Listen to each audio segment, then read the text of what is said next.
What's going on, guys? Welcome to the first episode of my NHL 25 Nashville Predators franchise mode series. I had a poll for you guys on both YouTube and Twitter, and it was a unanimous decision with you guys choosing the Nashville Predators on both. So excited to get going here. I've got the GM name as One Summer, as obviously Preds fans, I mean, honestly, I agreed with them. I would say they won the summer. They signed Steven Stamkos, Jonathan Marchessault, Brady Shea. Looked like they're going to be playoff contenders again this year, but obviously not the case. One of the bottom teams in the NHL. Now, still their top core of players I haven't even mentioned. Josi, Forsberg, Saros. We definitely have a lot of guys to build around. Honestly, though, as I'm recording this, I'm still not exactly sure what I'm going to do. Really got to kind of get involved and see what the team's looking like in game. 85 overall there does tie them with the Wild, who obviously are a solid team. I think, with them, it's going to be tough just with the no trade clause and stuff like that. It's an aging team. Maybe the first year or two, we hope for a good sim and try and compete. But I think after that, we're definitely looking to rebuild. Obviously, guys, for the settings, everything will be turned off here except for salary cap and computer trades. Before I forget, guys, if you could leave a thumbs up on this video for the new series, I'd really appreciate it. As well, too, guys, as always, going to have injuries turned off. I have seen some of your comments saying, turn them on, but turn the sliders down. It's just one of those things where I feel like if everybody has injuries off, then it should be, fair for every single team. And I just think that it's been so long, adjusting the lines, making them how I want them, and then an injury comes in, it messes with it unless, you go through and save every single position, which, just takes even more time. Trade difficulty there will be set to hard just to make this as difficult as possible. And then for the advanced settings here, guys, we're going to have the simulation scoring set to medium, draft class and prospect quality low until 2008. Shot frequency there also set to high. Finally here, of course, I got the attribute effect set to 9 out of 10, so it's as realistic as possible, but still having a little bit of luck. So we're in the franchise mode now, guys. In case you didn't know, Andrew Burnett's the current head coach of the Nashville Predators. I'm actually really curious to see what he thinks about the team. Maybe I'll let him dictate kind of the path we take. So he says on paper, we're good enough to be a playoff team, which, I mean, I actually do agree with. On the paper, the Predators are good enough to be a playoff team. And now for this first preseason here, if we are trying to compete year one, even if we're not, if we just want our players to get better, let's drop down the speed a little bit, improve offensive defensive awareness. We don't want to do that too often, as obviously you don't want a team of slugs out there, but it's definitely the most OP preseason focus. And now next year, guys, I'll show you the lines for this team. Like I mentioned, on paper, they should be a playoff team. I think maybe just this year, really bad start, and they simply just don't have the time to turn it around. So if you look here, you got Forsberg, 90 overall, playing with Stamkos, there's an 88, and Evangelista on the first line. So I've actually moved him up to this top line. He's our best young forward prospect, 22 years old, already an 82, medium toxic potential there, right winger. He actually played, I think, center in juniors for the London Knights. I think he could be a really good player for us. On the second line here, you got Marchessault playing with Ryan O'Reilly and Gus Nyquist. You can see all these guys here are in their mid-30s. So that's what I mean when I say kind of tough to tank when, we have a good amount of good players and they're kind of already, at that age where it's kind of now or never for them. We could sell them, but a lot of them do have the no trade clauses. Even the third line, you got Novak, Seasons there. Zachary Leroux is also a pretty solid prospect. So Preds definitely have some players here to work with. I think, we should try and do decent and then hope for the best and maybe get lucky in the draft. Obviously, while we have Roman Josi, one of the best defensemen in the league. Now behind him and Shea, Lozon throws a lot of hits. Same with Luke Schenn. Definitely can upgrade, Justin Barron, Nick Blankenburg. Goaltending wise, you got Saros there as our starter, 90 overall. I think he's a top 5 goalie in the NHL. Another tough thing with tanking in this game is the fact that it always tanks your goalie's rating. So even if, Saros plays somewhat half decent, he'll probably still drop in rating if we're terrible in front of him, which definitely kind of sucks. It's hard to, get that rating back as well. New one, of course, they just got from the Avs for Scott Wedgwood. High star potential at 24, so he could actually end up being a player. I mean, if he is, we probably trade him. I think we just keep Saros for the rest of the franchise. Now, power play 1 there, obviously Stamkos, the trigger man, looks pretty nasty. You got Josi feed him the puck, Evangelista, Marchessault, Forsberg. Power play 2 there even isn't too bad. In terms of the penalty kill as well, obviously Ryan O'Reilly, one of the better two-way centers in this game. I can see 91 D awareness there, 88 face-off. So him and Forsberg is also pretty solid defensively. Should be able to shut that down. Like I said, overall, I think this team is pretty good. We just kind of have to hope here, like that the Bash Bros basically PK1. We just have to hope, like I said, we get a good sim and then kind of can rebuild here on the fly. First line now in the AHL, you got Joakim Kamel. Speaking of good prospects, he's got high top 6 potential. So in terms of the AHL guys, he's definitely number 1. Chip Jankowski there in the middle. Have him listed as a winger. That's where he's playing for the Preds right now, but he has played center. He's actually got 83 faceoffs. And then you got Matthew Wood here on the right wing. He's a guy they just drafted 2023. Big boy, 6'4", really good shot on him. You can see it's already 80 overall, power forward there. Should be a future, part of this team. So I think, Svechkov as well here. Looking at probably our future 3C. So kind of already have a line almost. Kamel, Svechkov, Wood. could be like a future line on that NHL team. Of course, we got Ryan O'Reilly's brother there, 4C in the AHL. Reed Schaefer, they got back from the Oilers. I could see him being a fourth liner. Defensively, on the AHL team here, I mean, Jack Mateer was on the Canadian World Junior team. Gaizo's not too bad. I could see him being a bottom pairing guy. So, like I said, there's some players coming through. Now, this is not the Matt Murray you're used to. This is a different Matt Murray as our starter. And then Magnus Corona there, they actually got back in the Askarov trade. He's okay, 24-73. I doubt. I mean, maybe he could end up being a backup, but due to his rating and age combo, I don't think he'll have time. Also, too, guys, speaking of coaches, you can see here, Andrew Burnett's got an A overall, which is another reason why it's going to be pretty tough to tank. Although, I guess with real-life coaches, every coach, I think, is at least A- overall. You can see there he's got A teaching, too, which should help with the young players. A+ coach influence is actually the most important stat. Associate coach has an A power play, which is pretty good. Assistant there, A- PK, also not bad. I actually went out and hired a new goalie coach, A+ teaching. Did the same for the AHL. The rest of the AHL staff I left. And then, of course, with scouts, the same method as always. If you guys watch this franchise mode, you know, try and get A or higher in every single region. That matters. And then, obviously, too, for the overall, the scouts, you want the highest ones you can. Every single year, there'll be, more B's and A's available, and we'll hire the better ones. And, of course, our simulating here, guys, you can see our record in the preseason, 2-3-1. I'll show you the ratings here as well. Like I said, this team should be a playoff team on paper, so we'll kind of see what happens here with the sim. Obviously, real life isn't always indicative of this game. You can see we got 3 players that are zone abilities, Yossi, Forsberg, and Saros. In terms of the ratings, guys, we've only got 84 offense. It's actually a lot lower than I expected.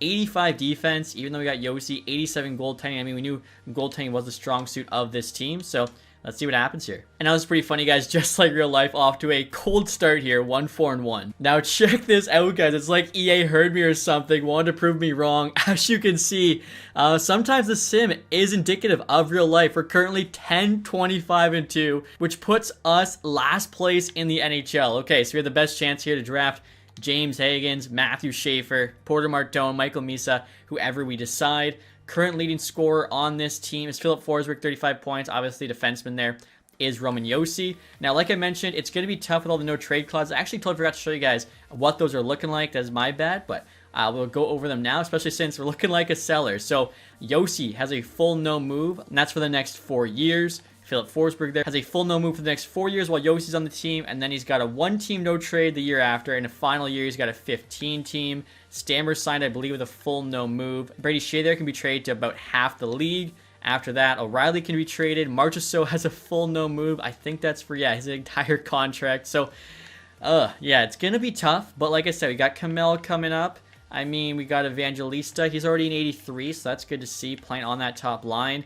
I mean, all right, so looking like we're going to be a seller. Nyquist on expiring contract. He'll definitely be gone. I know in real life they said something about O'Reilly being treated like he's on a no move. He's already A-10 overall. I think a lot of these guys did go up by 1 just because of that preseason focus, so it dropped their speed a bit, but offensive defensive awareness did go up. As you can see here, he's now got the 92. And I'm kind of curious to see you guys, Saros, is it because of him that we're not doing well? Yeah. Below 900, 345. I mean, I believe in UC Saros. He's an elite goaltender in this game. I think he can turn it around. Also, too, guys, I should mention, we don't just have our first round pick this year. We also have the Vegas Golden Knights and the Tampa Bay Lightnings. We also have the Tampa Bay Lightning second round pick. The Tampa first is from the Jeannot trade, which Nashville absolutely fleeced them on. The second's from the McDonough one. And then the Vegas first actually came from the San Jose Sharks in the Askarov trade. So, a lot of draft pick capital. This team not being good, honestly. It's kind of the perfect storm to rebuild, minus all those clauses. And in regards to Saros, guys, I looked it up. His extension is a full no move, so it's a big decision for us to make. Do we hold on to this elite goaltender, knowing we have to pay him almost $8 million during a rebuild, which, like I said, will drop his rating, and we can't move on from him? Maybe he's a guy we honestly trade. I'm sure Preds fans would hate that, but if we're going into a rebuild and this is our last year to trade him, it would make a lot of sense. Now, it doesn't say here that there is a future season clause, unless I'm just reading that wrong. Like, there should be a no move once next year kicks in, but you never know. Maybe that was accidentally not added. And like I said, we're already dealing with all these ones here. In terms of extensions, definitely not looking to extend Nyquist. Evangelista, I probably should have done at the beginning of the season, but I was just kind of, ready to go, get started. I missed it. So 4 years, I would actually be looking for a full, 7-year deal. I see him being a top 6 forward for this entire series, so I'm willing to give him the money he wants for that. Now, the organization interest there definitely could be higher.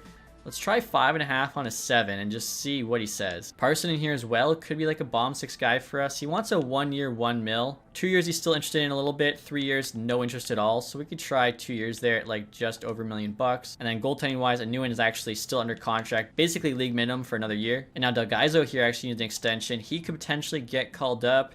Looks like he knows it because he wants 1.5. I mean, the fact he's been playing AHL, I don't see him asking for more than that next season. So might as well wait. And unfortunately for us guys, Gus Nyquist isn't producing very much. 10 goals, 8 assists. I think I mentioned it before in like one of my videos, but last year was such a fluke for him. Almost a point per game at 34 years old as well. Now his 35-year-old season, definitely, you know, looking more like you'd expect. That's still about a point every other game. And unfortunately just doesn't have a ton of value, but I am going to trade him right now. The Devils there, 15 and 20. That's honestly shocking, especially when the Rangers are doing so well. And now Aatu Räty, guys, on the block for the Canucks. 75 overall, medium top 6. Was a second rounder back in 2021. If you guys remember, he was like the guy that was going to go first overall when they were kind of predicting this draft a couple years out. He's on the block for the Canucks. I want to trade Nyquist to a team that's doing good. They are. He has a bit more value, but because he's on the block, they want Nyquist. This could go through, even on hard difficulty. Trades rejected. Okay, I might have been a little ambitious. Throw in like a 5th round pick. I think it's pretty close. And yeah, this is going to go through now. We'll call up Jankowski. Solid move. And honestly, guys, we don't even really lose too much. Novak slots into that second line spot. Parson jumps up to the 3rd. And then we have Jankowski now playing on the 4th. And then in regards to Räty, guys, I actually got him playing on the first line between Kamel and Wood. So 3 really solid young players. Also, Kamel and Räty both finished. So maybe a bit of a duo there. And this sucks, guys. Evangelista rejected our offer as he's looking for a large market team. I mean, Nashville's probably medium-sized, plus you're 22. Come on. Parson, though, accepted the 2-year $1 million. Now, the Kings are offering us a 3rd-round pick for a medium top 9 prospect. That's kind of literally what a 3rd-round pick value is, so I'll say no. I would definitely want, you know, something a bit better because that 3rd-round pick, you could mess up and get somebody worse. And so the trade deadline now, guys, the record here of 23, 35, and 4. We actually find ourselves second last in the division. The Blackhawks doing a bit worse there. 45 points, even though we trade away Nyquist, trying to stay, you know, bottom of the league.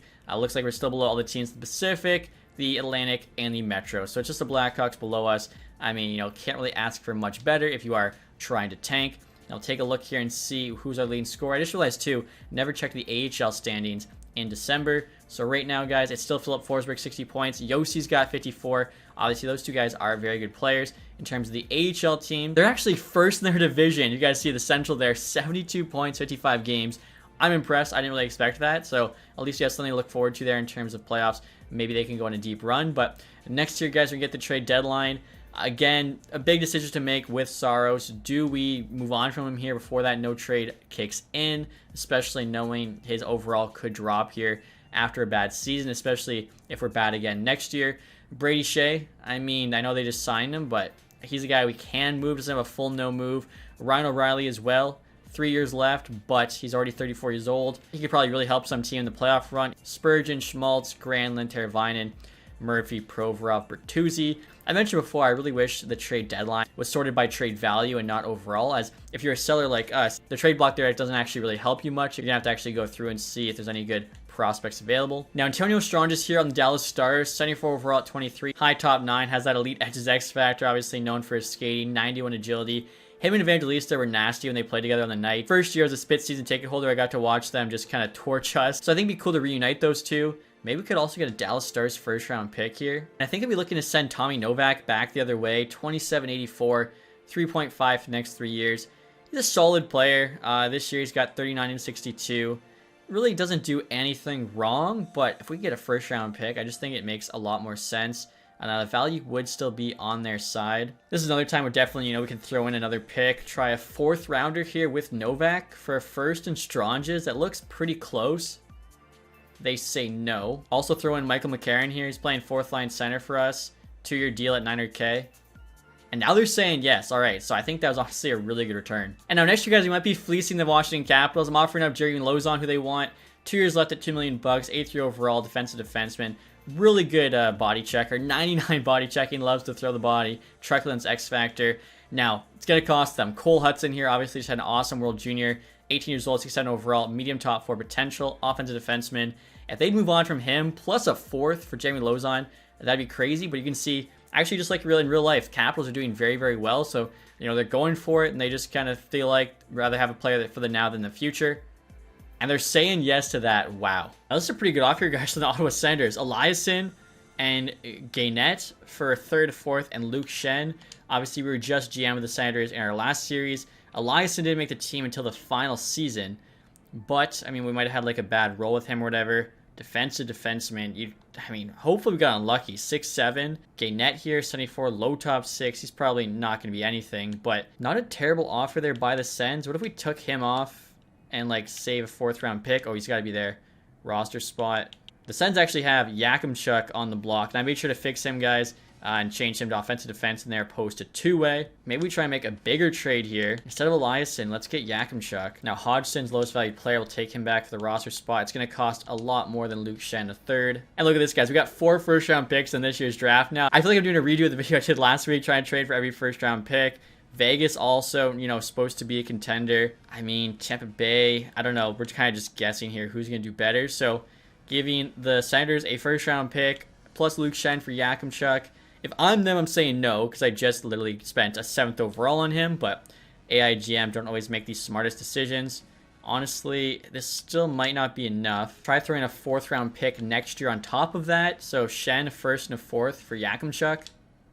And the Sens say yes. We are honestly stocking up here. Have moved so many players. I mean, haven't even moved like our kind of best assets. We still have Brady Shea to move, Ryan O'Reilly as well. Those two guys definitely, could look to move at the draft. And already you got Yakimchuk on the team now. Ratu, Hudson, 1st-round pick, which basically makes up for the one we just traded. And so the trade deadline is now complete, guys. I was trying to maybe make, a Ryan O'Reilly or Shea trade happen, but ran out of time. We were trying to make, so many moves. Adam Henrique goes to the rival Flames from the Oilers. Very interesting. They also got Brandon Othman there. Let's see. Fraser Minton to the Avs, who apparently got traded to the Ducks. And then Ducks got back Guliev, good Russian defenseman. Cole Eiserman I was also looking at on the Islanders. He actually goes to the Dallas Stars for Bichelle, so just a prospect trade. Jacob Middleton there goes to the LA Kings. Miro Shevchenko to the Utah Hockey Club. Interesting. Bukestad the other way with Liam O'Brien.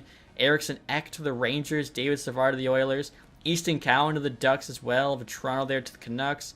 Let's see. Sam O'Reilly to the Philadelphia Flyers. You got Ilya Samsonov going to the Avalanche. Mikael Granlund to the Winnipeg Jets. Could see that trade happening in real life. And then Nikita Chibrikov there to the Sabres. Brenton Smith here's on waivers. Honestly, we probably could use him. Our defense is pretty weak after trading away Shen and Lozon. So actually, yeah, I am going to put in a claim. All right, guys. So after the trade deadline, here's an updated look at the team. First line, of course, is the same. Second line is now Marchessault, O'Reilly, and Zachary Leroux. So he started on the 4th line, I think. Now finds himself on the second, just due to all the guys we traded away. Parson there on the 3rd with Cease and Jankowski. Again, he was in the AHL start of the year. Now on the 3rd line. 4th here is Cole Smith, Hodgson's, and Mutter. So they're actually all grinders, which a lot of people say, you need on that 4th line. We'll see if somehow this team actually plays better. Defensively, it's Shea, it's Yossi, and then there's not much else. You got Barron, Delgado we got called up. Gonna send him down to the AHL once the season's over and we don't have to worry about waivers. Right now, we'd lose them. Brendan Smith, of course, just got off waivers. Blankenberg there as well. They're all below 80. Goaltending, no change. I think power play one actually is the same. Like we kept, our top 5 guys together. PK-wise, though, Shea, of course, takes over for Jeremy Lozon. Obviously, the team, the top end is still there. We got rid of all the depth, and I do plan on still trading away O'Reilly and Shea. Maybe we'll talk to Marchessault, Stammer, see if they're willing to waive.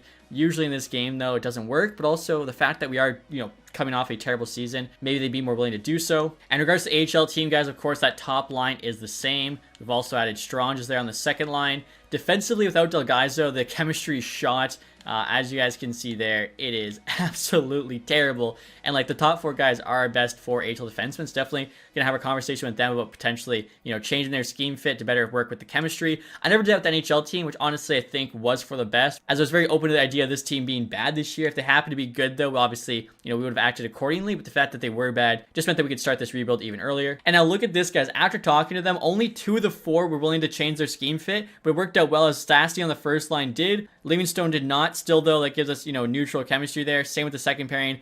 Willsby did. Ufco did not. It fixes the -3, though. So, obviously, that is a huge tool. Don't forget to do that. All right, guys. We're at the end of the season here with a record of 31, 45, and 6, which put us 2nd last in the Central Division. We're actually tied with the Blackhawks, but because we have one more win, I think they will be lower in the standings. Now, it's going to be really weird. If you look in the Pacific here, Flames also at 68 points, also at a 31, 45, and 6 record. Same goes for the Philadelphia Flyers. Exact same record and point total. So, I'm not sure how the, tiebreaker is going to break down. After the trade deadline, I was a bit worried here. We actually won 3 straight. Now, we played 3 pretty bad teams. Kind of like, the opposite of Killer's Road. It was like just easy win after easy win. Luckily, did start to lose some games. Unfortunately, not enough. If we just had one more game where we didn't go to OT or, somehow we found a way to lose, we would have the best odds here, that first overall pick. Also, guys, I keep forgetting, in terms of the AHL team, you can see they still held on to the first in the division there with 93 points. Again, I cannot believe that. I didn't think they had like that good of a roster this year, so definitely surprising to me how well they've been playing. Philip Forsberg here is up to 92 overall. Love that for him. Almost a point per game. He started the year at 90, and I don't think the preseason focus got him to 91, so that's actually just through his play. Now in 92. Yossi Blom there, 68, minus 16. Stammer at 61, which isn't too bad. Should hold on to that 88 rating. Marchessault had 50 points. O'Reilly was close. Evangelista, 42. I mean, first line, first power play, I was hoping for a bit more from him, but we'll see if he can kind of get better here as the series goes on. After that, no one even in the 30s. And then goaltending stats. Okay, so Saros did hold on to at least a 900, which is good. 315 goals against. I'm hoping he doesn't drop, below an 88. That would be absolutely devastating. Again, I still could trade him here at the draft. I'm definitely, weighing my options. Murray there, 908. I mean, Krona, 929. Absolutely ridiculous save percentage. In terms of the AHL scoring, Svechkov led the way with 55 points, followed by Hinostroza there. Lucchini, I love the last name. Raw 2 there. Matthew Wood, Kamel, Stranges. So a lot of the guys we picked up did do well. In terms of the entire league, guys, Nathan McKinnon leads the way just like in real life, 127 points. Cooch, Rantanen, Matthews, McDavid rounding out the top 5. You also had Robertson, Point, McCarr, all with 100. Draisaitl falls one shy there with 99. And then goals is actually Kucherov tied with Matthews, both with 65. Interesting to see Kucherov. Matthews, Pasternak, usually like the usual suspects in terms of the goal lead, but Kucherov found his way. Again, McCarr, cheat code in this game, 103 points. Goaltending there, Vasilevsky, most wins. And I believe we traded away our Lightning first round pick instead of the Vegas one, so that was looking like the right move. Save percentage for a starter.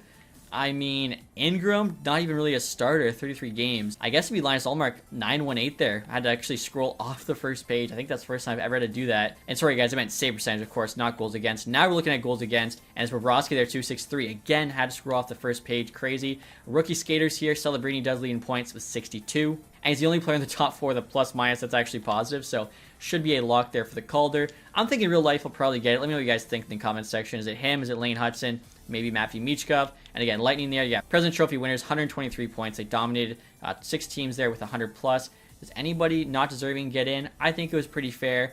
Now, moment of truth, we don't want to see us high. We want to see us as low as possible. And we got 29th. Are you kidding me? So we didn't win a single tiebreaker. Philadelphia there in last place. So it must be regulation overtime wins because, yeah, they have 20. No, it's not because Chicago's got 24. And Chicago has less regular wins. How did the Flyers finish below them? I mean, the Flames make sense. 28 regulation overtime plus 31 wins. Then us there, we had 30. What is going on there at the Blackhawks and the Flyers? I feel like the Blackhawks should have been the dead last team. Actually, you know what, guys? It took me a minute, but I see it now. Regulation wins. So the Flyers there had the least at 21, followed by the Blackhawks 23, Flames 26, and then us there with 27. So, yeah.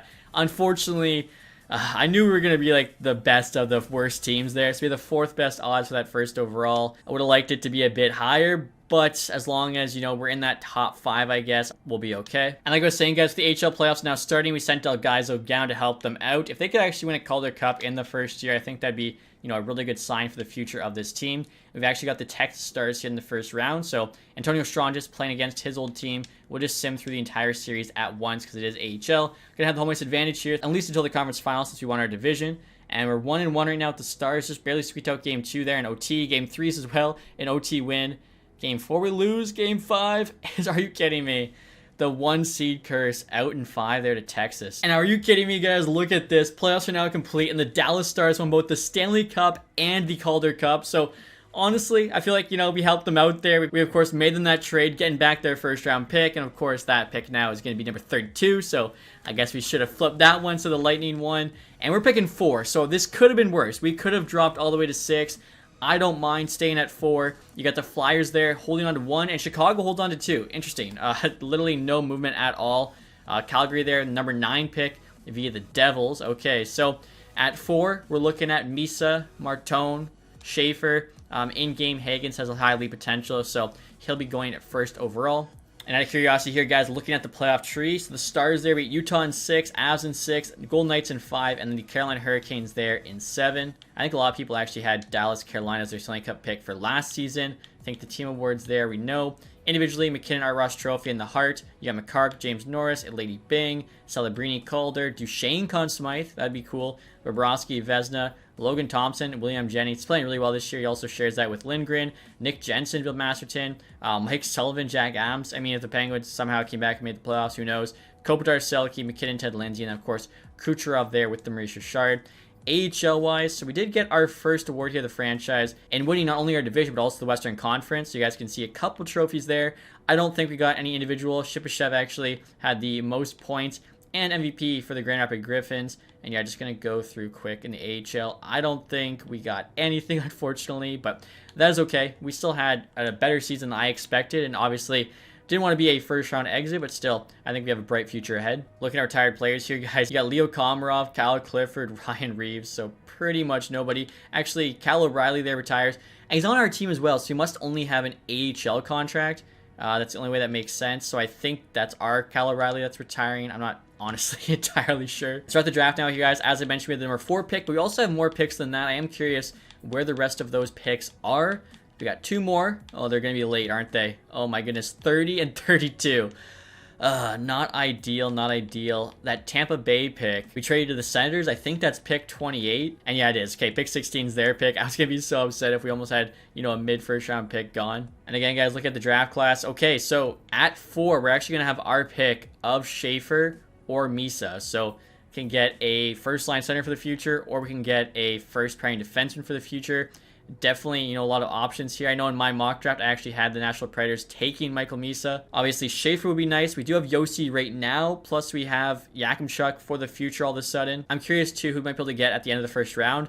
Merca here, medium top 4, big boy 6'6". Adam Benak as well, I think, is medium top 6. So we'll still be able to get some pretty solid players. And now with this being like a real draft, I think I'm pretty much going to know, you know, what to expect from everybody. We could get a goalie in like the second round, have one for the future. The first year draft is definitely the most stacked for goaltenders. And even though we have Saros, obviously, they definitely can be trade pieces. Frolov there, high starter. He'll be like early 3rd. And look at this, guys. Our scouts hit in year 1. Kennan's here, Russian winger, guaranteed immediately potential. Going to be like a 5th or 6th round pick. That's a steal. And there you have it, guys. James Higgins goes first overall to the Flyers. So now they have the duo of him and Michkov for like the next decade plus. That's nasty. And then the Blackhawks there take Gogolev. So again, they take a created guy number 2. Flames, they go Porter Martone. So we do have the option here. Misa and Schaefer. Oh, man. You know what? I feel like I've had Schaefer in these franchise series before. I don't think I've had Misa in NHL 25. So I'm going to go with the 1C, build around him. I feel like, you know, between him and Forsberg, that could be a nasty duo. And yeah, we're going to take Michael Misa here. 77 overall lead potential. Like I said, too, I actually, you know, had the Preds take him in the mock draft. So works out pretty well. Also, guys, I just noticed Ivan Bobkov here. Supposed to go 13 or 14. Guaranteed lead potential. Another creative player from Estonia. 2-way forward, similar style Tarasenko. And I've seen that the Islanders actually have their 13th overall pick on the block. So this definitely could be a spot where we move up. Also, I'm curious, and look at that. As I predicted, Saros down to an 88. The trade value now isn't that great. So maybe we just hold on to him. Maybe he's just our goalie for the entire series. I don't know if I've ever actually even had a goalie all, you know, entire franchise series. I'm looking at a Ryan O'Reilly for 13 overall. 1-for-1 here with the Islanders. Boom. We bring the boom! Easy as that. Okay, so hopefully our guy's still there. I mean, honestly, it probably doesn't even make sense to risk it. We're going to pay the Kraken a 4th rounder here to move up 1 spot. I think it's worth it just to make sure they don't take our guy. And they're saying no. Throw in a 5th next year as well. Now they say yes. Again, I think, you know, he's supposed to go 13 or 14. 12 I feel a lot safer at than 13. Desnoyers just went. Eklund there as well. Hensler. Rabkin at 8, Frondell at 7, McQueen 6, Schaefer, of course, 5. He goes to the Canadians. All of a sudden, their defense now, him, Hudson, Mayu. I think there's somebody else. Of course, Reinbacher. They're going to be nasty. Okay, so we definitely didn't have to make that trade, but I wanted to be safe. Could take Malcolm Spence, high top 6, but no.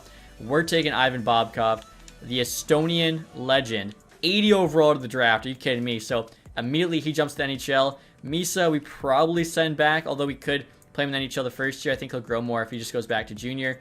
Bobkov, though, NHL ready. Love that. And so I'm just assuming now, guys, to pick number 30. You can see some of the names going. Again, a lot of good players, medium top 6s, medium top 4s. And I mentioned taking Mertka. He's actually the next guy to go. We've taken a center and a winger so far. Now we get a defenseman, 69 overall, medium top 4. He's got that size, 6'6". Hopefully ends up being a good player for us. I think I mentioned too in my mock draft, I had the Red Wings taking him. I think the guy looks like he could pan out to be the next Chara. I always think, he's a solid player to take. I think here we got to go Ravensburgen. We're taking him a little bit early, but value-wise, he's definitely better than anyone we're going to get. And yeah, as you guys can see there, 72 overall, highly potential goalie. You literally cannot beat it. Now, next up here, we're picking at 36. You still have got medium top 6 forwards, medium top 4 defensemen going. Could take another goalie in like Ivankovic. Emil Gute here we could also take, a guaranteed medium top 6. Similar style Ryan O'Reilly, we just trade away. Maybe meant to be, even though he's a snipe. I don't understand where they get the similar style from when Ryan O'Reilly is a two-way forward and this guy's a sniper. It makes no sense to me. Carter Berry as well, I know for a fact, medium top 6. I feel like with his similar style being a Ryan O'Reilly, honestly, it was meant to be. Also, let me know, guys, if I'm pronouncing his name correctly or not. But as you guys can see, medium top 6 snipers. So this draft's looking real good for us so far. Next pick's number 60. And our next pick here, guys, is number 60. If Andrenov's available, I definitely will take him. And he is. I mean, yeah, hard to get away from that. Also, Ivankovic's there. Jeez. Wow. How did he fall to 60? Him and Andrenov both. I feel like Ivankovic, honestly, should probably have high elite now as well with Ravensburgen. Andrenov we have with the Sens. I'll take Ivankovic. These high GMs, like, I don't know why they value goalies so low. Especially, it doesn't make any sense in the draft because Ivankovic's trade value is so much higher than this guy's high top 6. And I pick 68 here, guys. I'm going to get another goaltender. Could take Will Sharp. I think he's got high top 6 potential as a defenseman. Could also, though, take Frolov, who's high starter goalie, guaranteed. So we'll take him first. And he's 69 overall, which actually isn't bad. Canadians picks on the block, so maybe we do make the trade for Sharp. I remember Sharp was pretty, a highly touted prospect, unfortunately. Unfortunately, didn't have, like, the best junior career. And I almost forgot, guys, we also got Andrew Gibson on defense. He was playing for Canada at the World Juniors this year. So I'm thinking, I don't know, maybe a 3rd and a 7th here for Montreal 7th to get Will Sharp. They say yes. I'm not really too worried about, like, the future picks because we're definitely going to be moving more guys here and picking up more picks. So we'll take Sharp. Hopefully I'm right about him being high top 6, deep potential, and I didn't mess it up. Medium top 6 now. Okay, well, you know what? Still not terrible. Plus he's a guy that has a face. Can't have too many of those. And our next pick here, guys, is 164, so this should work out really well. Early 6th round, that guaranteed elite Russian was like 174. I got a couple guaranteed goalie starters that are American. We're going to get Stanislav Cannons, though. Elite potential. 53 overall, left wing playmaker. Don't care at all about the rating. That is an absolute steal. Plus, you don't usually get these in year 1, especially when the draft class quality, prospect quality are both set to low. Like, that is kind of crazy. We got another pick here now. Late 6th round. Honestly, it might look to flip this for next year because, yeah, I think we did pretty well in this draft. And now the Blackhawks want our pick. I feel like they should still be bad again next season. And there we go. We got a 6th for a 6th. Don't mind that. Like I said, guys, this is probably one of the best 2025 drafts I've had in NHL 25. I mean, come on. 4 first-round picks. We get an elite center, elite winger, medium top 4 D-man, high elite goalie, another medium top 6 forward, another medium elite goalie. We then get a high starter goalie, medium top 6 defenseman, and a medium elite forward with our last pick. Like, that was a clinic on how to draft. And so the resign phase here, guys. As you can see, all of our best players have no move clauses. Looks like Stammer's rating stayed the same. Marchessault, I think, actually dropped by 1, which makes sense. He's getting older. LaRue there up to an 82. Evangelista did not change in rating, even with first-line minutes, first power play. So his price has gone down, which is good for us. I did want him long-term. He has literally no interest in that at all. Honestly, because he hasn't played the greatest, I might do the 3-year there in case... Actually, you know what? I changed my mind. For an extra $1 million, we get him for 1 more year. And I feel like, hopefully 4 years from now, we're actually competing. And I think that'll actually save us money in the long run. Now, Bobkov there I mentioned will be in the NHL this season. Delgaiza wanted 1.5. Now he wants 1.4 for a 2. We'll give him 1.3 there for a 2. 100K less. 78 overall. Maybe makes our team. Brendan Smith, I hope he's not, good enough to be top 6 NHLer for us. Michael Misa, like I said, I think 77. It's like borderline. Could be an NHLer, could not. For his growth, probably makes sense to wait 1 year plus 2. If we do wait a year to sign him, obviously, we'll just kind of have him cheaper longer, which, again, for the rebuild would make the most sense. And now looking at goaltenders here, guys, you can see we just have so many goalies. Honestly, way too many. They already had, you know, a bunch of goalies in the system. So Murray here, Krona, I feel like Krona showed he's very good, so I'll definitely bring him back. Only 74 overall. In my mind, him being a backup in the AHL makes a lot more sense. But again, you got so many good goaltenders coming up here. Like Kola, 2271, but he's high fringe. Like we got to give him a contract. And all the other players already signed, guys, are basically AHL. We're still waiting to hear back from like Delgaizo, Evangelista. Atu Ratu wants 2 years at 1.5. He's 78, so he actually could make the jump to the NHL team. I feel like I'll do that contract. We're definitely gonna have some spots on the roster for him. And there we go. Evangelista did say yes to the 4-year. Ratu as well. Say yes to the 2. Same with Delgaizo. Strange. Yatkola there. Another guy. I think that was everybody. So yeah, that was. All expiring is cleared. So we still have almost 20 million in cap space. We don't have to spend it. I think that should have us just above the salary cap minimum. Although I was looking to trade Brady Shea, so we actually might have to make back his contract. All right, guys, now it's time for free agency. Again, we have money. Oh my goodness. Mitch Marner does not resign with the Maple Leafs. Has quite a bit of interest in our team. He's 20 years old. Do we try and bring in a superstar? Do we try and bring in Mitch Marner? The dude's up to 95 overall. 20 years old, so I mean, in 7 years, he's still only 35. I definitely still think, like, next year, we're rebuilding, or at least a retooling year, even with him. Definitely allows us, though, to trade away Brady Shea. Not even to worry about salary. Evan Bouchard there is an RFA. Brad Marchand, I don't think would go to free agency. Nelson, I could see. Ben, Chikrin, Yanni Gord, Matthew Nyes. So, Sam Bennett there. A lot of other players that make a ton of sense. In terms of the goaltenders, Dostal actually number 1 guy, and he'd be an RFA. Or actually, he's a UFA at 25. Interesting. Is that accurate? I'm not sure if it is, but luckily for us, we don't need a goalie. Even a backup goalie, I feel like Anuin, because he's growing, should be fine. Could take a look at 2-ways, although I honestly might be fine with Krona as our starter. And yeah, 2-way goalie is the best rated one's a 74, so I think we're keeping him. And then looking at skaters here, you got Dargachensev, 2478. Honestly, for the AHL, might as well throw him in, try and create some offense. Oh, Hotyuk here as well, 2477. We did lose some AHL defensemen just to being kind of old and not great, so he can help out the top 6. And yeah, guys, I mean, I know a lot of people are going to probably hate this, but, like, I feel like we have to talk to Marner here. I mean, he's 20 years old. He's not that old. Farming was risky, so we're just going to go neutral. He wants a 7-year contract. I'll give him that because that's literally how many years we have left in the series. He wants 14.5. And look at that. The contract's already almost at max. I told him we play him first line. He said he wanted more than that, so I'm offering him a full no move now with the 14.5 million. Obviously, this team already has a ton of no moves, but I think a 95 overall player, you can definitely make the exception. All of a sudden, the contract interest is max. So, I mean, we could improve the offer. Maybe just in case there's other teams, you know, offering him the same thing, 14.5 on a full no move.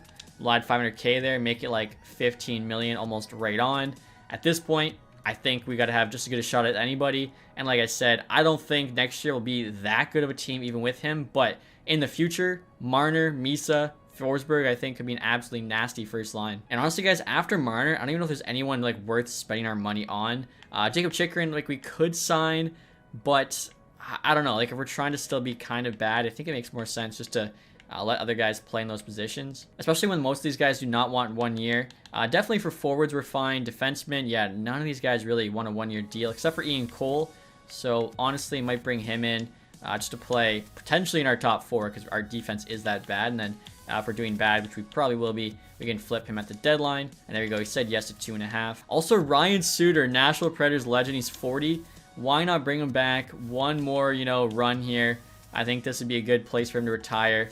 $2 million bucks. He says yes immediately. Okay, so even if we do trade away Brady Shea, we should be okay. And now, guys, I'm having a conversation with Brady Shea about adding some more teams to his list. I'm gonna see if he'd add 3 more teams opposed to fully waiving.